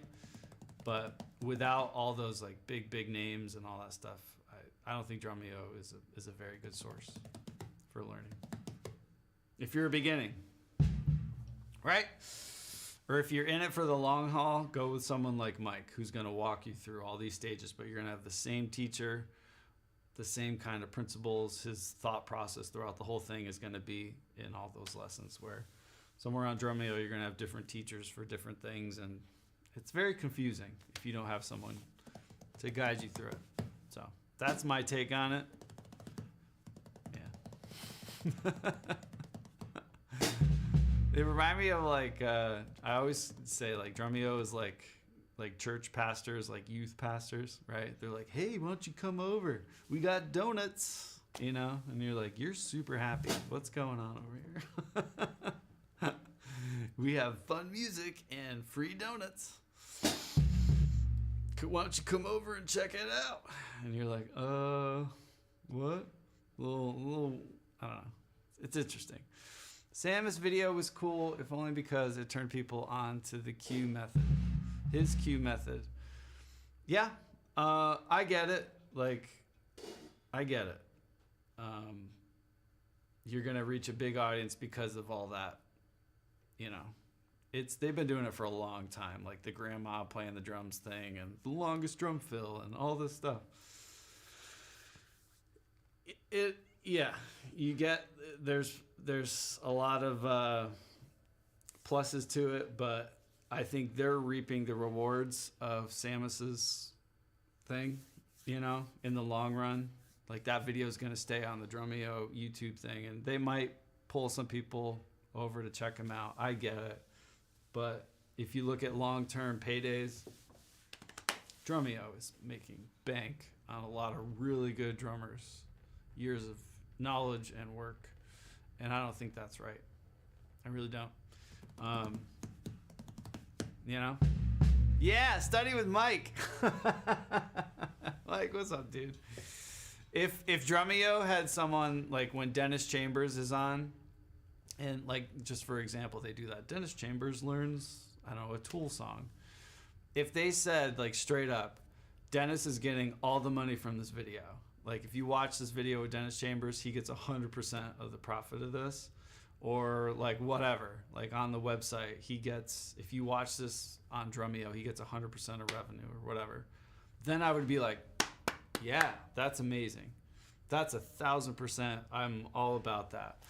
But I'm sure Dennis got a check for being there, which in comparison to how much views and how much money they're going to make over that video in the next 10 years, it's like pennies.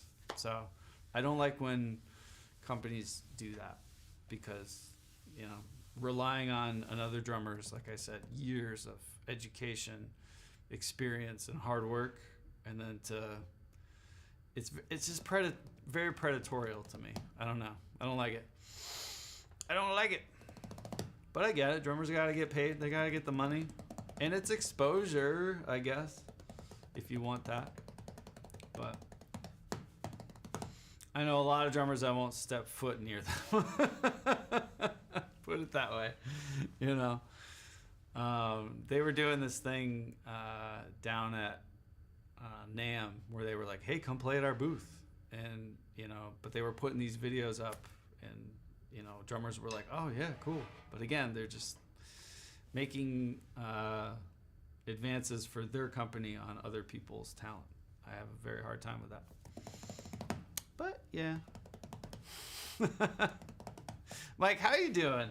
So the Remo order's in at Pocket Percussion, and I was gonna go down this weekend, but we had games and all kinds of kid crazy stuff. But next week I should be down in that area, like the 16th, I think. I'm thinking of going down 16th or 17th. So these are all Diplomat drum heads on this Tama, but I ordered Diplomats for the Gretsch kit, so I'm going to try that with Diplomat top and bottom.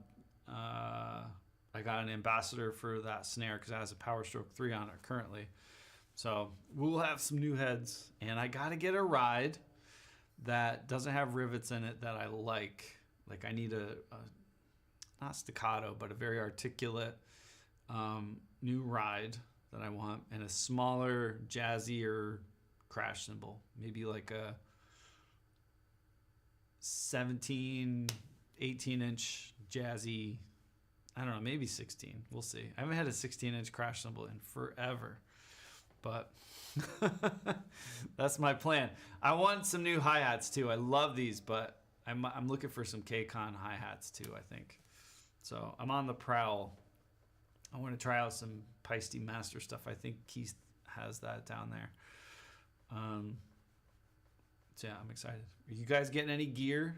Did anyone get any gear for like the Labor Day sales? At Sweetwater on the 18th. Got it. Gotcha. Nice. That came fast, dude. Seems like we were just talking about that. But like yesterday, time's flying. It's crazy. It's going to be winter. Snow's coming. But yeah, I'm on the lookout for no new drums or snares. I'm on the prowl for a good cymbal. Different options right now. But we'll see. We'll see. You're getting in it. What interface did you pick? I would love to know what you're getting. You doing the Apollo route? I think that's what you were leading, right? This is a lovely ride. Byzant's traditional light ride is a lovely ride.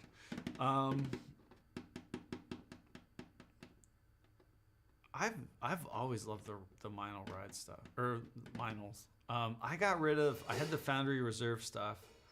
That was just a little, at the time, I wasn't feeling it. I had a Big Apple Dark Ride, 24-inch, and it was too big. But I could see how like a 20-inch version of that, Oh, the RME, yeah, that's good stuff. When you're out there, there's going to be a ton of stuff to look at Sweetwater. There's like, Mike, don't take cash with you. You're going to leave with no money at that place. It's like a casino. You're going to go in there and be like, where'd my money go? It's Sweetwater's a good place. They're good people. Yeah, so what day is your class at Sweetwater? I know you leave on the 18th, but is it like that Friday, Saturday after, or?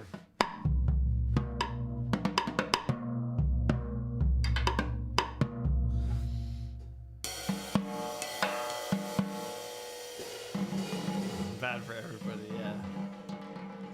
I know. I gotta pay taxes. We have a few months, like where we live locally, you pay for like school property. Well, property taxes were paid. School taxes, it's spread out over like 3 months, and I'm like, oh, I hate it. I hate this time of year. All the taxes went up. Insurance went up like crazy. Does anyone else's like car insurance go like bonker dues? It's crazy. And we didn't even like do anything. It's just, I think everyone's is going up because a couple friends that I was talking to, theirs went up too. 19th class teaching. Nice, got it. That's awesome, Mike. That's awesome. Well, travel safe, dude. So 16th, 17th. Yeah, that's not this week. Next week. All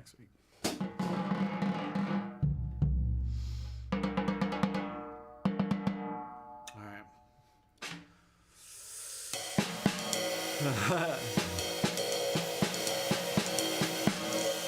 Car insurance went up $100. Yeah, ours went up like, we have 2 cars. Ours went up, I'd say like 20%, probably 20-ish%. Like it just redid. And our home insurance went up a lot too. So that's interesting because insurance prices go up, right? Because of the cost of repairs. So that means like average auto repair costs are getting higher, which sucks. Cars are more expensive, which sucks. Same with homes. Home prices are going up. Price to fix homes are going up. So insurance goes up. Not good. I don't like it. I like my money. I want to go by symbols, right? Hardy, what's up? How you doing? Good to see you.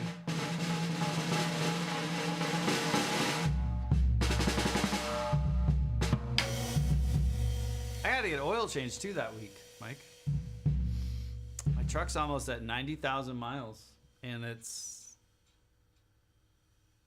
7 years old. So I put a lot of miles on it. The reason I'm looking at, I know things have gone up a lot because we're thinking about getting another car in the next couple of years, right? Because kids will be driving, and I'm looking at certain things. I'm like, how much for like a Jeep? I thought it'd be cool to have a Jeep, like an old Jeep, or even like a newer Jeep. I'm like, what? How much? It's crazy.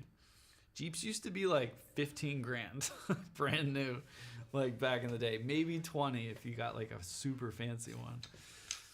Trucks now, my dad's looking at a truck. He's like, it's like 80 grand for like a basic, truck. It's nuts. Are through the roof for everything. So insurance, yeah, it sucks, man. It's crazy. On my way to teach, sold out 90 minutes. Nice, Mike. Have a good lesson. Travel safe, and good luck with everything. Matt, hi. Electric cars are putting all the prices up for insurance. Apparently, really, the cost to like repair them, or interesting. I didn't think of that. My dad has an electric Polaris, like a side by side. Right? It's a Ranger, a Polaris Ranger, the EV, whatever it is. And it's funny. He's got to replace all the batteries. It's a couple years old, and I don't know if electric cars do this. Like when the batteries start to go, if like they just start slowing down, like acceleration, max speed, all that stuff. It's like we get in it now, and he's like, I don't think I can go up this hill. He's really got to get new batteries because it'll fully charge it, and it's just like it dies. It's probably like 8 years old now, 10 years, maybe 10 years. But the cost of batteries to get for his thing is like $4,000 to get like just a battery replacement, and he's like, I should just buy a new one. Like it's crazy. So yeah, he's looked into it, and he's like, can you do it? I'm like, I don't know how to do that. I'm like, I don't want to mess it up. That's a lot of money to like, I don't know. Because they write them off for the cost of battery, stuff like that. When they write them off, like for accidents, like when they wreck them. Yeah, it's crazy. I think some Teslas do that even if the battery is okay. When it's cold, yeah. When it's really cold, yeah. In the winter, like my dad's thing wasn't the best. you know. He wanted a one or some side by side you get in, and they're so loud, like you're screaming at the person next to you, right? You're like, ah, and he wants it to putt around like his property and like check out deer and like turkeys. He's like, but if I get a gas one, I come over the hill like, wah!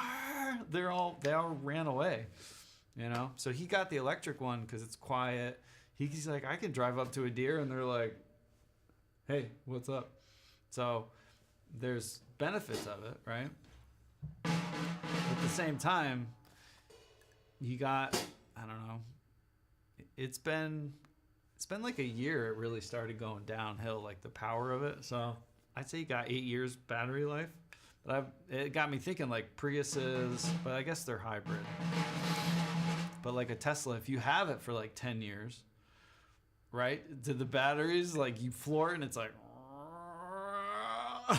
or do those batteries like just blow their charge quick? They'll still have the power, but like, do they just like die in like 10 minutes, you know? So that's my dad's. Like, he's like, if I take it over the hill and come back, he's like, I gotta charge it. Where before he could like go days without plugging it in. So it's interesting. Just like your phone battery, I guess, right? Hey, new iPhone this week, right? I'm debating it. My phone's like 2-3 years old now, but I don't really need a new phone. So I probably won't unless it's got something crazy. I don't want the AI stuff. I guess we're all gonna have it. But I like cameras, and I guess I just want a nice camera phone. That's all I care about. But Matt, I hope you're doing well. It's great to see you. Yeah, because my dad wants me to like order batteries online for cheap and fix it for him. But I don't know how to do that. I don't know. I feel like I'm going to plug it in and turn it on, and all those lithium batteries are just going to go woof. And then, you know, it's a lot of money. Those things, like, they're crazy explosive, right? If you wire them up wrong.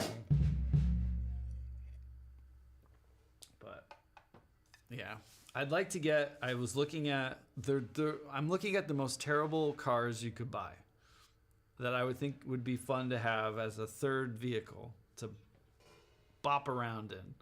I'm looking at a Jeep or like a Mini Cooper, like a Cooper S or something. Like, I think that'd be super fun to have, but they're terrible. Like, they're so bad. Like, the repairs on them are terrible. The engines, like, getting to them are awful. They're just like a money pit, but they look fun, you know? I don't want to get like a Civic or like a sedan, like a boring car. Anyone heading to the UK Drum Show the 28th? Matt, weren't you just at, didn't you just go to Meinl, if I'm not mistaken? Wasn't that you? I saw that just went to visit Meinl. It's a long way for me. I would love to go. I would, like Mike, I know certain people are doing like the education room. I think Christine is doing it as well. Brilliant people are performing this year, but yeah, it's a long way to go. Sadly, that would be a lot of, there's so many people I want to go visit in the UK, not just for the drum show, but I have a lot of friends there. That would be really fun. In Germany? Nice. Yeah, I saw pictures. But it would, for me to go to the UK drum show it'd be possible, but my wife's a teacher. My boys aren't all the age where we can just like leave them alone for extended periods of time. My oldest is cool, but like my youngest, he's still 8, you know, and kids are in sports. So if I leave, there's just a lot of work for the missus and other family members I would probably have to like cover. So we'll see. If it was in the summer, that'd be a lot easier for me to do something like that. But I've thought about it. I've almost pulled the trigger. One year I would really like to go for sure, because I think it looks like a really nice drum show. We don't have anything like that. All our drum shows in the U.S. are very, geared around like collectors and like retro-y kind of things. And a lot of the people that go to the drum shows, like, I don't know, they're looking for deals, I guess. Like, that's the model of our drum show. Where the UK drum show, I feel like it's geared around like performances and clinics and master classes. And I know there's booths and a lot of great stuff, but I feel like you walk away from the UK drum show more like, I learned a bunch of really cool stuff. Where here there's clinics, but it's a different, the purpose of a drum show in the US is more like to go find a drum set that you've been looking for, like rare things, or find deals. I don't know. It's different. It was an amazing little visit. 700-mile drive. Yeah, but yeah, worth it, right?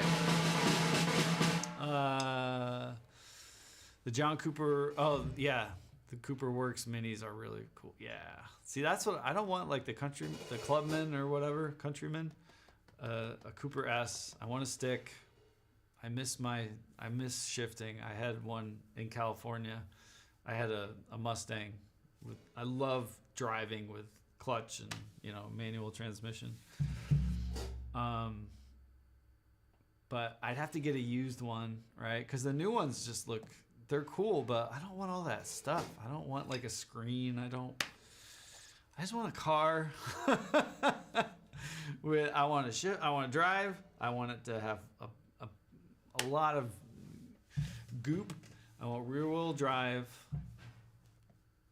I don't care about, give me roll up windows. I don't need power or whatever. Like when it comes to that kind of car, I just want like a race car, essentially, like a grown up go-kart. I don't want all this fancy. I don't want it. Don't give me leather, whatever. It's just a waste of money. It all breaks,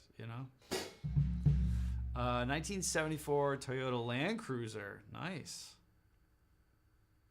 That you probably never have to work on that car. Those things are indestructible. Mike Johnston, education room and other rooms. I usually come away with with a toy, right? A prize. We have the Pennsylvania Drum Show is coming up next, I think, which I've never been to that one. I'm going to go. It's down in Lancaster. And then we have the Delaware Drum Show, the Chicago Drum Show. There's the Vegas Drum Show now that started up the past couple of years. NAMM, of course, is like a big, it's not really a drum show, but it's like a big thing. But yeah, we don't have like a US drum show. It'd be really neat if someone did that. Like, how it's like the UK drum show, but if we had like a North American drum show or something. But we'll see. But dun, dun, dun, dun. Yeah. They're bad though, right? Every time I go to a drum show, I'm like, I want that, I want that, I want this. It's bad. I always end the day with like not a lot of money left in my pockets. But we'll see. Yeah, I'm gonna go to the Pennsylvania one. I think that's end of October. I think.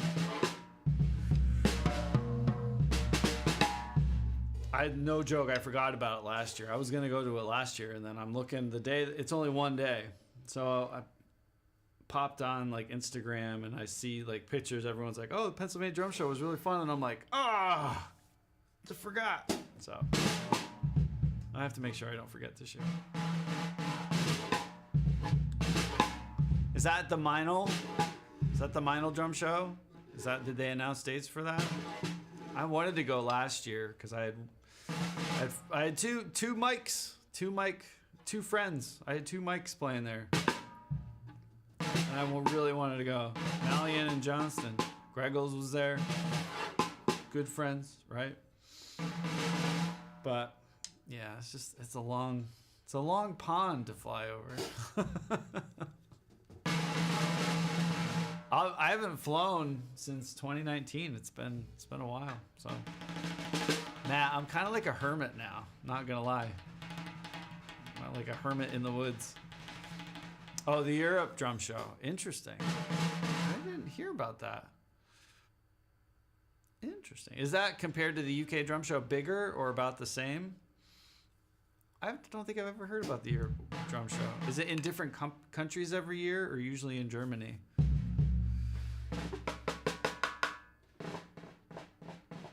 So the next Mino one's 2026. Wow, that's so cool. I got to get over there one year. I want to go to the UK though. I want to come over, check out the UK, Scotland, and Ireland and all that. It'd be neat to go to the EU while I'm over there, but I don't know. I really want to go to England and Scotland. So it's run by the same people as the UK. Got it. So it's good. But is it in a different place every year? The Europe drum show? Like, is it always in Germany or do they move it around?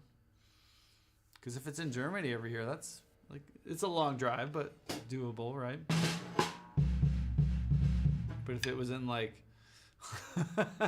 the bottom of Italy, that's a lot longer drive, huh?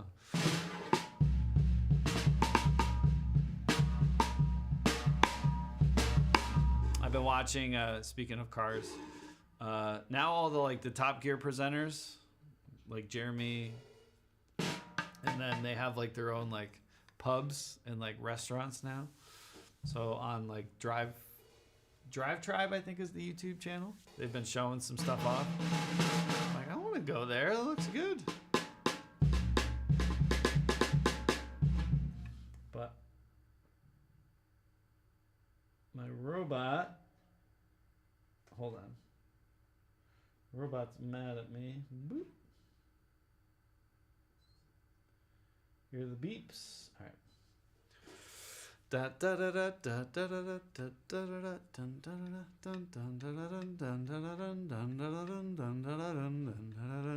That's our rhythm today.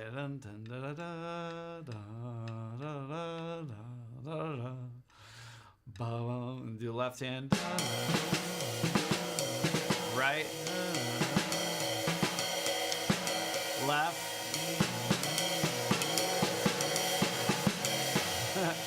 And then with the flam, we gotta add the flam to that one.